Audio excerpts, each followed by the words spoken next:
Hey everyone, welcome back to Bravo Bedside Banter. I'm Rachel and I'm here with my co-host Meredith today. Hello. Okay, so we are gearing up with Orange County. I Yeah. think it's going to be a great season. What were your Yeah. thoughts from this week's episode? We had the rest of the party was kind of the majority of the episode, the rest are Heather Dubrow's incredible parties that she throws. Yeah, I thought that it was really interesting, and we did get some more information about Jen, and she did confirm on this episode that she was going to move in with her. I don't think that they're engaged yet on that timeline. I know Yeah, that in the current timeline they are. yeah. Maybe we'll see that later on in the season. So her then boyfriend Ryan, and she is moving her children in with him as well. And you can kind of sense some hesitation from the children, but also potentially some relief because it seems like they've been moving around a lot. Yeah, I don't know. I think it's interesting because we have two examples of this. So Gina Mhm. blending her family and trying to navigate that, and then trying to navigate. I'm sure we'll find out more later, but Travis, isn't his name Travis? Yeah, Yeah. moving out. So that's a really interesting dynamic. And then also we see with Jen and her moving in with her man. And I don't know. I don't think he has kids on his own. I don't think so either. She has a lot of kids though. Yeah, I think she has like four or five. Yeah. That was a really interesting decision she made. I was kind of surprised by it, to be honest. I think this was a decision based off of need and not based off of fully desire. Just my opinion of kind of how that's unraveling. Oh, 100%. And like, how can you it's like it's really hard to get evicted too. It takes months and months and months of not paying rent to get evicted. I'm sure that there's laws in California that are, for the landlord. I mean, I Yeah. don't know. It's so it had to have been months that this was going on. So she knew that this was happening well before she started filming, which I think is an interesting choice to decide to film. I mean, she came in hot and good for Yeah. her for owning it. Yeah, totally. I think a lot of people would not decided to film that. So, what are your thoughts on Gina going off on her? I actually like think Gina's in the right because as a real estate agent that is starting your career, like you're not very established yet. You vouched for someone as a friend and said like they don't need a credit check, which was Gina's error. She shouldn't have done that. Yeah. But that does look really bad on Gina, and the person that I'm sure she worked with will not work with her again because evicting someone is an expensive process and it's a long process. It's, like, Yeah, really hard on a landlord to evict someone. you have to go through all the legal stuff. Mhm. Yeah, um my first job when I moved to Colorado, I was in leasing. I leased apartments. It feels like a millennia ago, and so I saw people, like, our company go through the eviction process with a couple people in the building while I worked there, and it's really long, really time-consuming, and it is really expensive for the people doing the eviction. So Gina being upset, I get it because it looks bad on her character and like her professionalism as someone who's starting out in the business. Do you think that we'll see repair in that friendship? Yes. Do you? No. Oh, why not? I think Gina's trying to, I don't know, do something big, and she needs something other than her relationship to have a storyline. So I think that Gina's going to make very decisive, like, this is it and this is what I'm sticking to. Mhm. um I could be wrong. Yeah. I could see Gina seems like she's a boundaries bitch this season Yes, in a big on good the way. Yeah, she's like, I'm boundaries, having boundaries.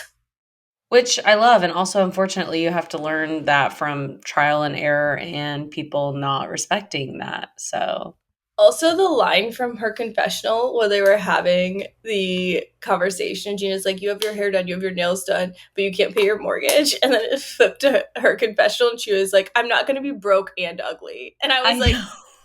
"Heard, queen, heard." Like, there have been times in my life where I have felt really similar. I'm like, I might be broke, but I will not be ugly. She also threw shade at Gina about like her extensions. I know. The extensions. I want those should end up in the clubhouse. Yes. We should get Annie to put them in the clubhouse. If they aren't already, they need to be Yeah. there. So we also found out this episode about Tamra was talking that they have a house in Big Bear, which I don't know if like the PR people for Big Bear just has a grasp on Bravo, but like I feel like we've been seeing a lot of Big Bear lately. Yeah, I wouldn't be surprised if there's some connection there and they're getting paid, but I was genuinely surprised that Eddie wants to move to the mountains. He seems like such a city guy. I don't know. I think kind of we know that in previous seasons he had struggled with his health, and I could see Yeah. him just wanting to like slow down, take a moment. You could tell. I mean, he's not. I mean, I guess we don't see him as much as we did before, but not as wild as they once were. Yeah. I love Eddie. I think he's a good husband. And I think that regardless of what you think of Tamra or their dynamic, I think that they are good for each other. Yeah, I think that he is like the calm to her storm. Like whenever she's like really worked up or really like freaking out about stuff, he kind of is the person that remains pretty calm. Even when they've gone through things like when everyone was saying that he was gay, then remember when that was a storyline and that he was Yeah. like having sex with men, he would get upset, but he was like very calm still, like very like, this is really messed up and I'm really upset about it. And would just like say the facts, but he's always been like the calm to her storm, I feel like. And I think Yeah. that's why they really work, is because she has really elevated emotions at different points in all the seasons and different episodes. And he, whenever they film them together, at least what we see is that he's like very level headed and calm. Yeah, I'm curious to see how that's gonna impact their relationship, though, with him wanting to be full-time in Big Bear, Tamara wanting to be a mix of both, which I get, like, I don't think I could fully commit to being in a remote, in the mountains, just, like, away from things, especially with her role in reality TV, with her needing to be, I'm sure, near an airport and, being as social as she is on probably her own schedule as well as for Housewives' schedule. Yeah, I could never imagine living in the mountains. I would hate it. I would go crazy. Part of me, I mean, it does feel appealing. Like, I understand the pull, but I don't know if full-time I could do it. Yeah, I mean, Meredith and I both met in Colorado. I'm sure. Did you know people that would leave Denver and move to the mountains? I knew quite a few that moved to the mountains over the time I lived there. I knew one person that did, moved over to, like, Grand Lake Yeah. area. Oh, the Grand Lake is so small. That's not Yeah. even like a mountain town. That's like a mountain village. Yeah, I know. Because There's I not think much up there. there's not much up there, and especially with a lot of the mountain towns, there's really not a lot going on in off season. So you have summer season that's really busy, and then you have winter season, but then you have mud season in between and fall where it's like pretty dead. There's not a lot happening. There's not a lot of people there, and it could feel really isolating and lonely during those times. So I get Tamara not wanting to be there full time because there's about a good third of the year where it's pretty dead, pretty lonely, and not a lot going on. And Tamara is a socialite. Tamara Yeah. loves going out, being social, doing things, going to events. Like that's not her life. Have you ever had clients that's been successful where one lives full-time somewhere and the other one lives part-time elsewhere? Hmm. I have had clients that did it before I worked with them. Okay.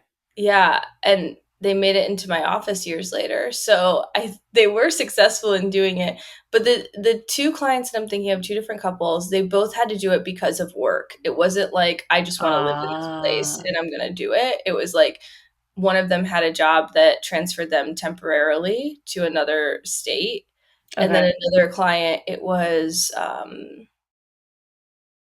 think it was similar. It was something about a job and they had to get transferred. Or it wasn't even, oh, they weren't transferred. They were, one of the partners was going to this other state for like 2 weeks every month. So it was like they traveled there for 2 weeks, Mm, home for 2 weeks, and it was like back and forth like that. But I think for certain people, it could feel really good to have that break in your relationship and that like freedom. But for other people, it could be really triggering to be like alone for that long. yeah. Well, I think too, it's different whenever you have an end date, and Totally. then when it's just that's how you're living. I think it'd be Totally. really difficult to adjust to that. Yeah. Have you ever known people that have done the long distance and gone back and forth or like split time? I've known folks that have done the long distance and made it work, but not the split time. And I don't know, there's so many other things that you can add to that, like the dynamic of I am hanging out with our friends that we used to have as a couple, but I'm hanging out with them alone and you're there. I mean, I think that there's a lot of other things that could potentially impact this for them. Absolutely. Yeah, I don't, but I also think that Eddie won't live there without her. Like I can't see Eddie doing it without her. I feel like he'll be convinced to go back and forth with her. You think? Yeah, I think that they're really codependent. Maybe. Yeah, I could see that. And I think What he's like super obsessed with her. so if somebody were to approach you and ask for advice on how to make a circumstance like that work, what is something that looks really good, whatever you're drinking? Oh my god, it's a matcha. I make it every morning. And I put strawberry syrup in it, so it becomes a strawberry matcha, and it's so good. Whoa, it looks so good.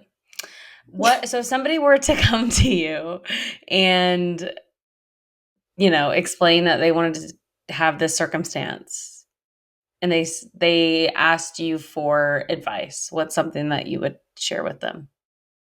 I would say that it's really important to have a schedule and like stick to it. Mm, And whether that schedule is like, I'm going to go there for 2 weeks and then I'm going to come home, or the schedule is also like, well, I'm gone. We're going to talk this much, or like, we're going to have a FaceTime date night every Thursday, whatever it is, have a schedule that is involves like check-ins and dates, what if they're virtual, and like time that you are coming back. Leaving things open-ended can feel really distressful to certain people. Not knowing when their partner's coming back, not knowing when they're going to call, not knowing when you're going to connect. So having like planned points of connection is key. And I also think like listening to each other and not trying to fix it. So if your partner's saying, I really miss you, listening and honoring that, and not being like, okay, I'm going to fix it. I'm going to come home right away, or I'm going to fix it. Like not everything needs to be fixed. A lot of times we just need to listen. mm. I think that that's great advice just in general. Yeah. Things What do you don't think you would always do? Or how would you ad I would say practice extreme communication before that happens, Yeah. especially if you're already living together or living near each other. Practice what it is like to have extreme communication. And what I mean by that is communicating over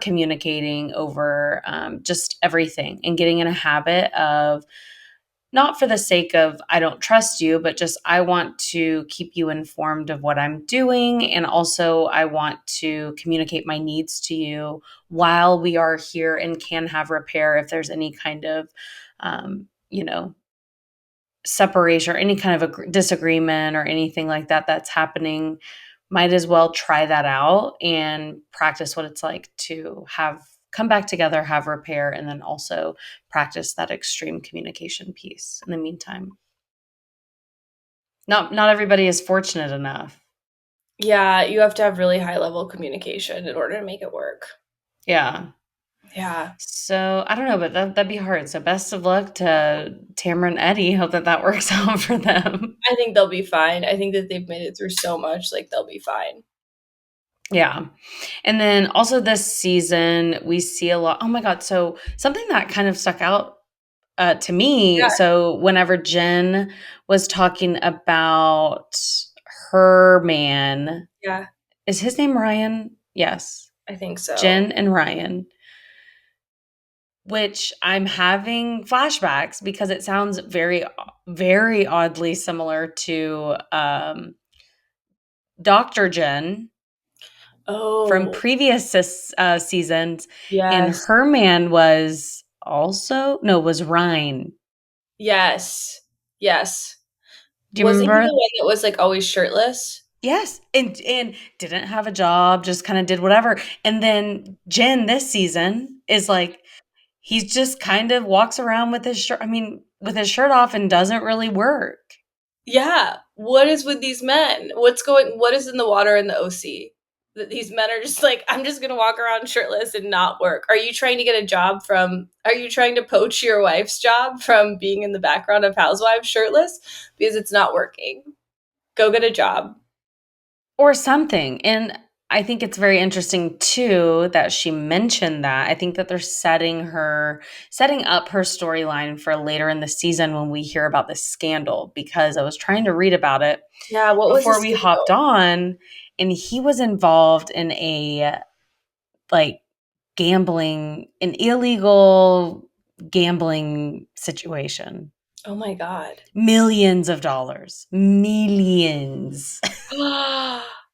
Oh my And god. I think that they definitely highlighted that that scene of this last week because they're setting something up for something to drop about him, because how do you have this money and just don't do anything and you just afford to live in OC? Like, I don't You get it. you don't unless you have a trust fund. You don't unless you're Shep from Southern. Or or unless you are in some kind of illegal scheme. Yeah, or unless you're stealing money from the elderly, like Jen Shaw and Tom Girardi. Yeah, there's Yeah. that. What do you think Wow. about Sutton coming on too? Because we saw in the preview for next week that Sutton's going to be on in OC. Yeah, I got really confused for a second, and I was also high when I was watching it, so that added to it. But is I was like, wait, am I watching Beverly Hills or OC? What's going on? And then I was like, what's happening? Sutton's not on this one, right? And I like had a full breakdown for about 10 seconds of like, what am I watching? I don't. I think it'll be interesting to have Sutton on there. She's a very different woman than a lot of the OC women because even though Beverly Hills is like close, the women on these shows are very different Yeah. breeds of women. And I'm wondering if maybe they're trying to have this like cross sectional moment so that we're not so surprised when we see Heather Dubrow on Beverly Hills. Oh, because of their move. Yeah. That's a good point. I So at Heather Dubrow's party too, Alexis, when she was going on about the promise ring, Oh my first of all, God. have you ever had a promise? Has anyone ever given you a promise ring? Oh my God. No, no. I think a promise ring is so cringe. Like, if someone gave me, Maybe like when you're 10. yeah, if someone gave me a promise ring, I would be like, ew, like, save your money and buy me a diamond. Absolutely, like, buy me a real engagement ring. I don't want a Well, promise ring. why do we have to call it something? And her freaking out about it's It's promised. promised. I love that Emily was trolling her though. She's like, so it's different because you added a D on the end? And she's like, it's not a Yeah. promise ring, it's promised. Yeah. Promise. Like we're promised to each other in the eyes of the Lord. And I'm like, isn't that even more than isn't that like more that feels more than engagement? We're promised to each other in the eyes of the Lord? Yeah, I don't just call it a ring or just call it a piece of jewelry. Like, why are we in the weeds with this? Also, Why does it matter? how did Johnny J have the money to buy that ring? Because it wasn't most of his storyline that he like wasn't that rich. He was kind of poor. Yeah, and And that he was Shannon paid mooching for off of everything. Shannon. Yeah. So like that ring, it's either not real diamonds or he did some shady shit to buy it because that's a big ass diamond ring Or he has had it for a while and maybe was going to give it to to Shannon. someone else. Maybe he used Shannon's money to buy it. I don't know. Mm. I don't know. That was so, it felt just like, I don't know, elementary. It was super elementary. It was really strange. I'm just like, I see promise rings as really silly. It's like, why aren't you just getting engaged? Like, why are Yeah. you doing a silly? Why are you? And this is probably my like need to. I like very much like simple processes and simple things. I don't like when people add extra steps to anything they're doing. I'm like, why would you do that? Why would you add more work? And it feels like more work. I'm like, why would you add Yeah. more work? Why would you add another thing when you can just get engaged?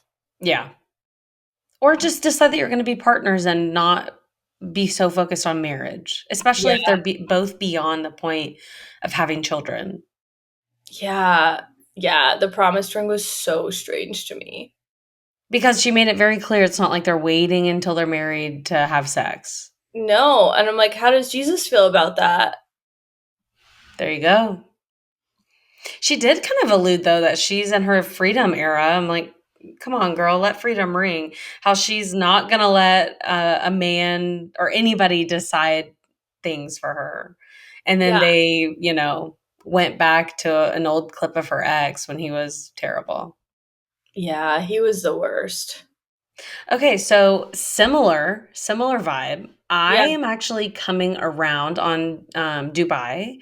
I'm really coming around to Talene and her Mhm. man. Oh, He yeah. at first gave kind of like trad, I don't know, just Like he ick wants a trap. vibes. Mhm. Yeah, and how he just like was like, yeah, you're my wife and you stay home and do wifely things. And that just kind of grossed me out. But him coming to the defense and like getting all up in it was Caroline Brooks that Yeah. was yelling at them. I think that that was just like a drunken night. Mhm. I hope that they can have repair, but he was like, no, you're not going to talk about my wife like this. And she's out there ripping her cig, like Yeah. all stressed out. I love when a man comes to defend his woman. Like it is Yes. so hot. Like even if your woman's in the wrong, when they come to defend, it's like don't just sit there and like watch your woman be attacked. Come in and do something about it. And I think that men that don't do anything about it are fucking cowards. That's my hot Yeah, take. I agree 100%. And she was, I mean, there was no going easy on her. And for someone who was, apparently, what was it that she called? Oh, a beggar. Oh yeah. And she just let that just really fester and get to her. But hey, I think she handled her first, like, Real Housewives fight pretty well. We'll see how next week unfolds, but this week's episode is good. It's giving me faith that Dubai is going to be good. I really like Dubai actually. I think that it is an undersold show. That it doesn't get enough publicity. It's a great show. I think Dubai is amazing. And I think too that that's one of the only, I could be wrong because I only watch everything on Peacock. I think that's one of the only ones that's not on Bravo but is exclusively on Peacock. I know their first season that was the case. So I wonder Yeah, too if that has anything to do with why they're not marketing it as much, but yeah, I'm feeling pretty good about this. me too. And I know you and I already talked about this offline, but for Jersey, the only note I have for Jersey this week is I'm sick of the bougie kids. I'm so sick of Yes. bougie kids. And it's not even bougie. Like the event she did with the airbrush t shirts. I'm like, nothing about this is bougie. This is giving, like, I grew up poor. And it was like really a huge deal when we went to Florida, like once in a while for a trip. And we drove down there because we couldn't afford plane tickets in our like shitty minivan and would drive back up. And want to know what I would get as my souvenir? A fucking airbrush t shirt. That is not bougie. That's a poor kid driving in a minivan down to Florida, staying in a shitty motel in Destin Beach and Hey, getting an Destin airbrush t Destin's shirt nice. and Destin getting is nice. Destin is nice. I haven't been there since I was a kid, but I remember I had got good memories there. But getting an airbrush T-shirt to go home with, like, what? I was just like, what about nothing about this is bougie, and we just the don't we have other storylines producers than the bougie It's kids been fashion show after a fashion show with no fashion. with no How fashion? dreadful. How dreadful. I don't get it. I'm over the fashion show vibe. I'm over the I will say Ion for having a, her product was not the fashions, but that still gave. And Yeah. her bald beautifulness is everything. And I would love more of that. Now, I'm tired of the fashion shows. I'm tired of this whole thing. Let's do something more fun. Let's switch it up, please. Anything, God, please. So I want to switch gears a little bit because it's not housewives, but it is sex related and it is pop culture related. Okay. Did you see that Grinder crashed at the Republican National Convention? No. So the Republican National Convention is happening this week, and it's in, I think, Milwaukee or someplace in the Midwest. And for 4 hours, Grinder crashed, and the majority of users that made it crash were in the convention center. I love. I saw that and I was like, this has to be fake. This has to be like a deep fake, like a silly. No, Like an onion or, yeah, yeah, something. no, Grinder released the reports on Twitter. I have to look into this. I love it. And that is something that was so silly and just like truly made my week. I was like, these people are jokes of humans. So the next RNC will just have to be sponsored by Grinder. I would die. I hope that Grinder like bids for a sponsorship.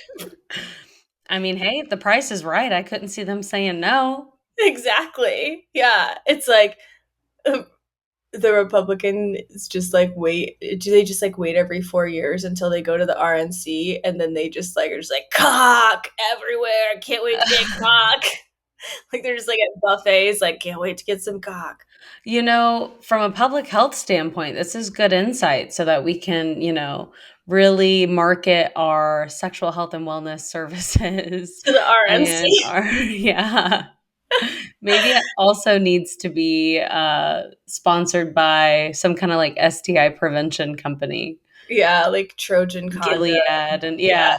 yeah. Some type of like a douche, like asshole douche company.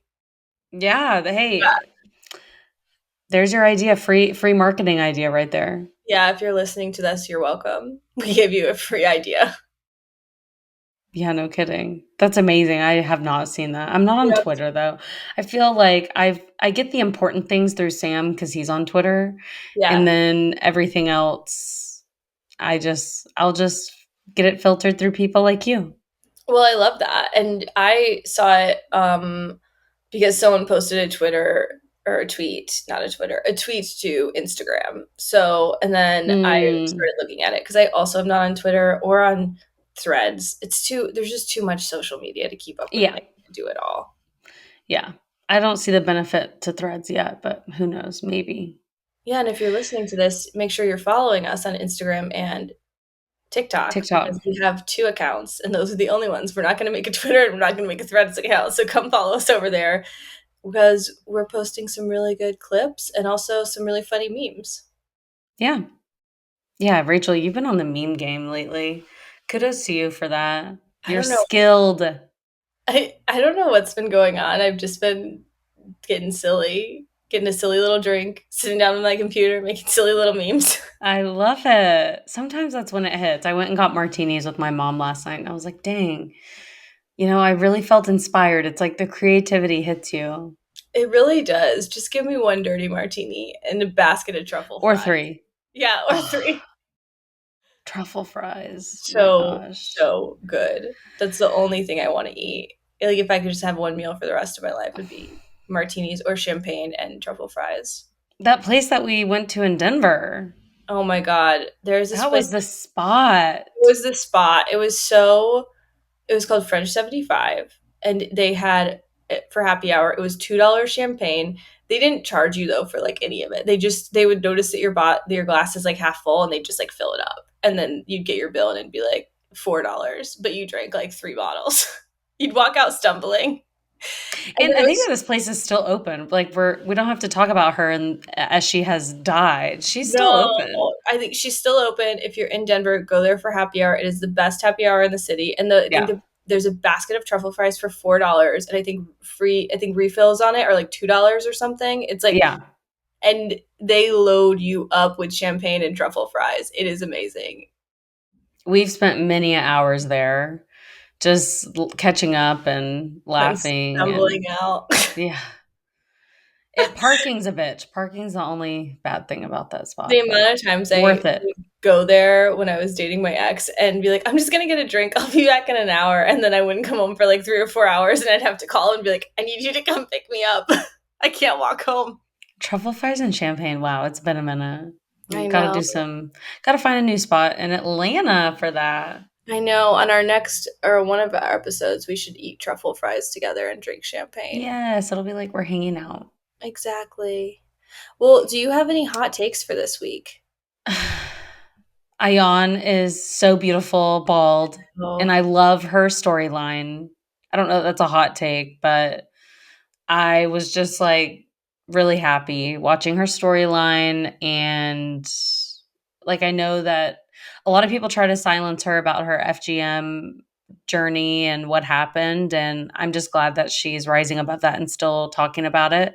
I think it's really important. And I think that we don't need to cover up things like that. I think talking about it is healing for both her and future generations. So I don't know if that's a hot take, agreed. but I felt really passionate about that. Other than that, I have nothing else. My hot take is that Johnny J cannot be that good in bed, and I think Alexis is making it up.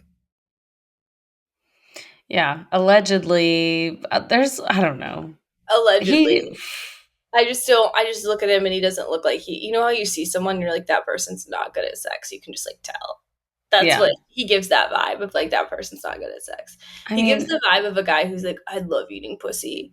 And then does it for like, he like dry rubs your left labia for like 5 seconds. And it's like, did you come? that's a hot take. Yeah. I just It's a don't. I don't see. very specific hot take. I will say, in my own personal experiences of sex with men, I've never been wrong about someone that I've looked at and thought, I don't think you're going to be very good at sex. Hmm. And I've always been right about the people who I think are going to be really good at sex. That's a radar, that internal I have, measure that you have. I have a deep internal measure. I love that. That says a lot about you. A lot about the amount of times I've slutted it up in my life.